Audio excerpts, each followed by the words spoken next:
A aldea de Tourén, a cabalo entre Galicia e Portugal, celebra a Festa do Pan de Todos como xeito de recuperar as tradicións ancestrais e de unir xentes de diferentes xeracións.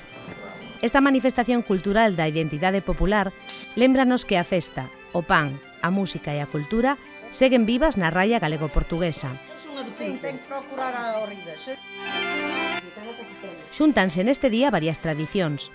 Carlos explícanos a Serrada da Vella, que originalmente se facía no medio da Coresma. A Serrada da Vella é naqueles dias propios, que é para no tempo, e então íamos para o povo adiante. Antigamente, quando nós éramos moços pequenos, da escola, era até a quarta classe, que chamavam. E então íamos pedir os chocalhos para o povo adiante. Um pedia a este, outro pedia aquele, outro pedia ao outro, cada um desenrascava-se. E depois íamos, naquele dia, cada um levava os chocalhos, íamos para o povo adiante, íamos pedir às velhas havia aí três pessoas que estavam sempre certas. Era um que chamavam o Tiguicho e o Zé de Albina. Esses estavam sempre prontos para nos dar as velhas.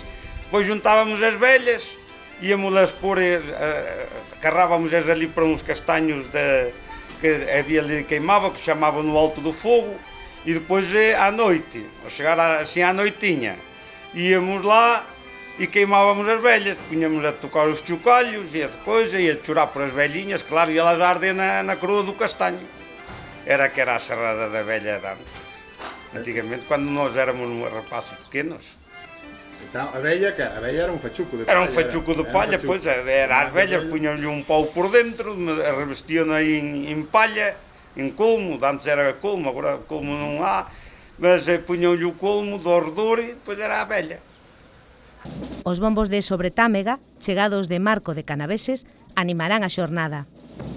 Estas formacións tradicionais de bombos, tamén denominadas sespereiras, son moi frecuentes no norte de Portugal e inclúen un número variable de bombos e tambores, cos que executan ritmos trepidantes, chegando ás veces ata a extenuación dos músicos. As formacións, que foron tradicionalmente de homes, incorporan na actualidade a mulleres, e tamén outros instrumentos como concertinas.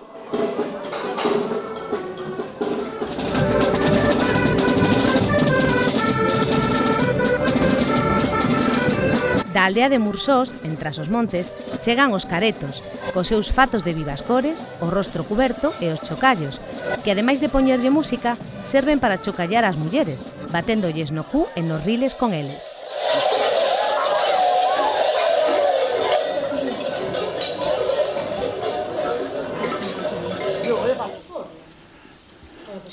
O forno tradicional é unha robusta construción de granito, con contrafortes para soportar o peso da cuberta feita con grandes lousas. O forno constituíuse como centro da vida da veciñanza, o que se acudía para cocer por turnos e organizar a vida do pobo. E nós aqui era, como eu digo, era duas ou três famílias, ou seja, juntávamos duas ou três, dependíamos do pão para cozer. O só custava aquecer o forno lunes. Porquê? Porque domingo não havia, como não havia, o forno arrefecia mais um pouquinho, porque do resto estava sempre quente. Aquilo bastava uma coisita de lenha, aquecia. E os pães aqui antigamente eram pães muito grandes, pareciam, sabes, uma roda grande. Agora não, agora são pãezinhos pequeninos. Um pão, nós antigamente lá em casa era mais ou menos 3, 4 dias. E normalmente cozia-se sempre 15 dias, mais ou menos, porque tínhamos umas grades, tínhamos uma casa assim mais fresca, tinha-se umas grades, e depois metia-se o pão de um lado e do outro, de um lado e do outro. Ficava ali, não havia nem neveras, nem... O señor Pereira vai nos explicando o proceso para facer o pan e conservalo nas casas durante días. Antigamente só fazíamos pão de centeio e milho, só de centeio e milho.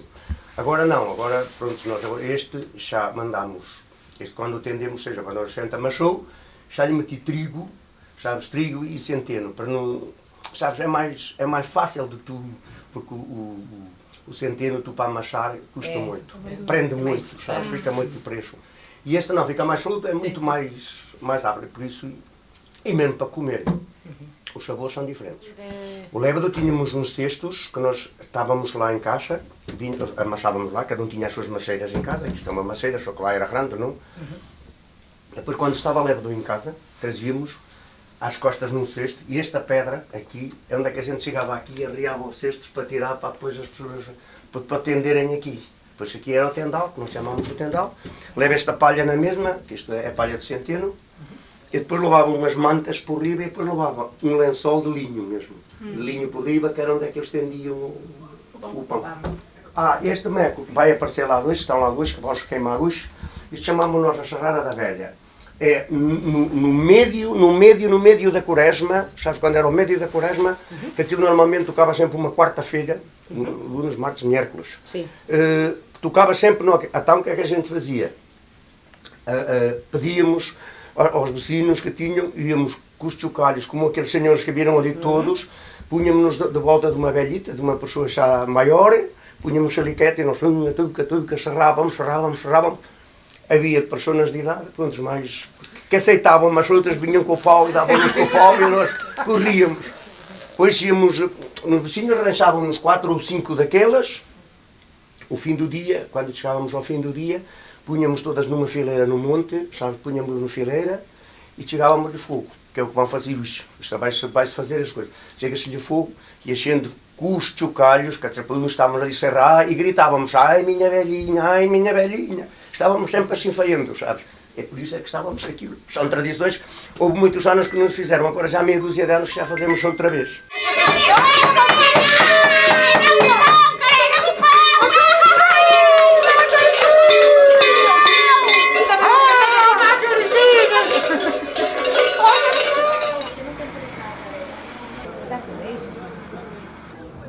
Mentres atendíamos ás explicacións do señor Pereira fora, polas rúas de Tourén a actividade non paraba. Gaiteiros e pandeireteiras chegadas de Galicia, os caretos de Mursós e os bombos de Sobretámega van facendo a festa polas rúas, convocando a xente para o xantar comunitario.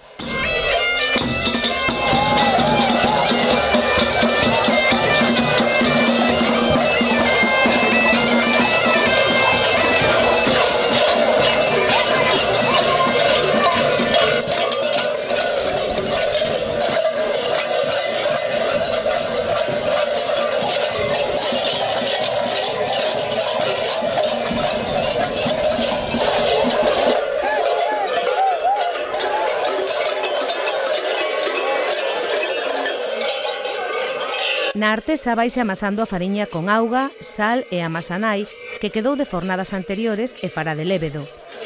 Mans expertas adicábanse a este traballo, amasando durante horas e deixando logo fermentar o pan antes de metelo no forno.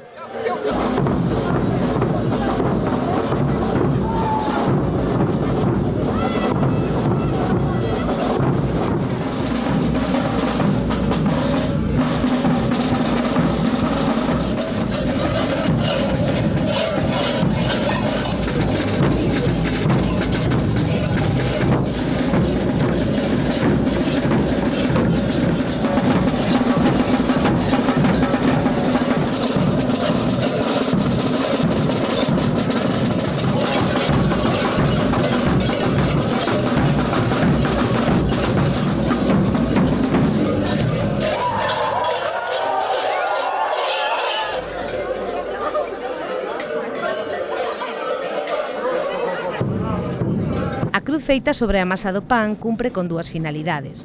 A simbólica e ritual de propiciar a boa cocción do pan e tamén a práctica de marcar un lugar polo que a masa rache e poida evacuar os gases do levedado, evitando que o pan rebente e permitindo que a calor entre no interior do bolo.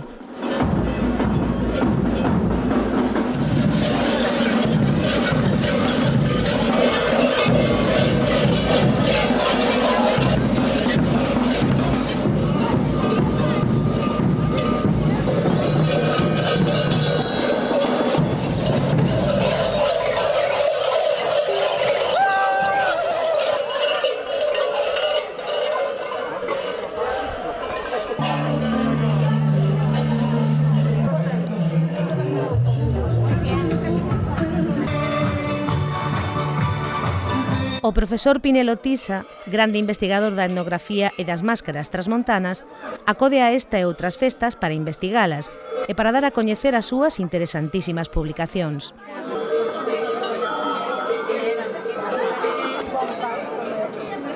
Un dos momentos máis fermosos da festa é a xuntanza e o recoñecemento aos maiores de Tourén.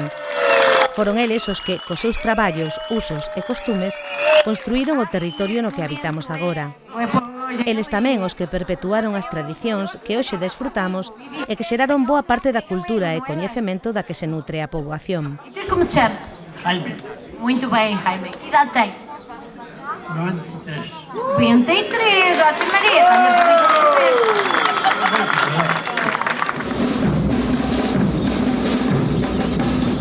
No carro, que xa chega, transportaránse os pans xa cocidos dende o forno ao lugar da festa. Vaino acompañando toda a comitiva durante o seu camiño para custodialo e poder ser os primeiros que desfruten del.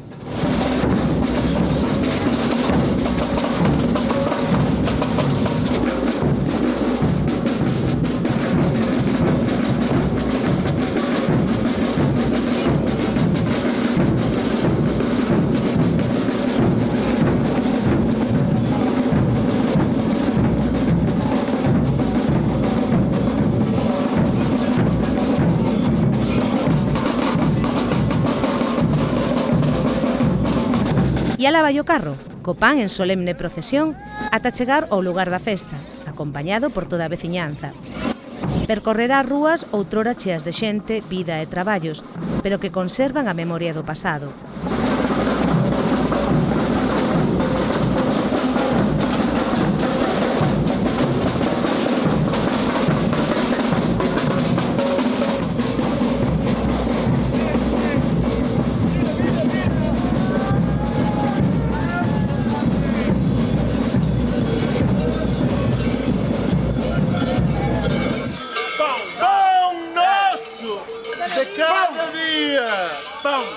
O rito de nova factura da bendición do pan e o seu ofrecemento aos 4 ventos e ás súas terras incorpórase a esta festa, recollendo elementos tradicionais e agregando ideas da tradición celta.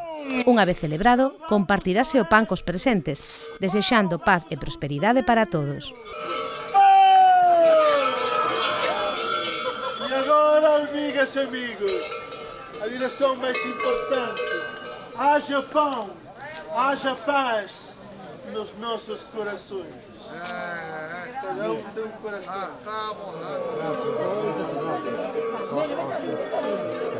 Haja pão e haja paz.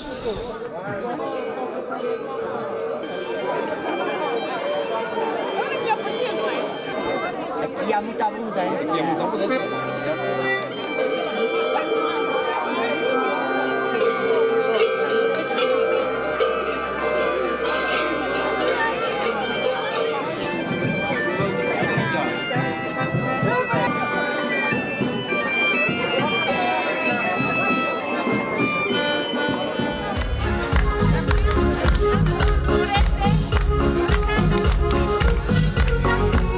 Remata a festa coa representación extemporánea da Serrada da Vella.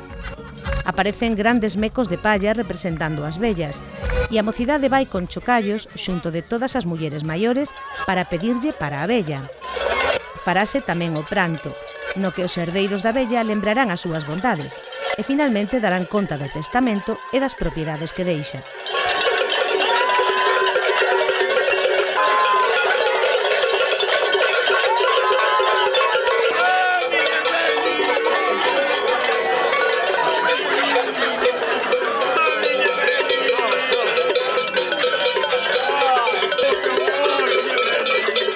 Quantas vacas deixou? Ainda deixou o dinheiro no banco. Sim. Mas eram também uns quantos. E porco? Ah, porcos também tinha porco. E lamei? Ficou tudo. Caralho, ficou tudo. Foram muito para ela. a senhora por ela, pois. Sim. Tenho que ir ao banco agora. Coa queima da vella rematará a festa, deixando grandes penas para uns e moita felicidade para outros. Co lume, despedímonos ata a próxima visita a Tourén.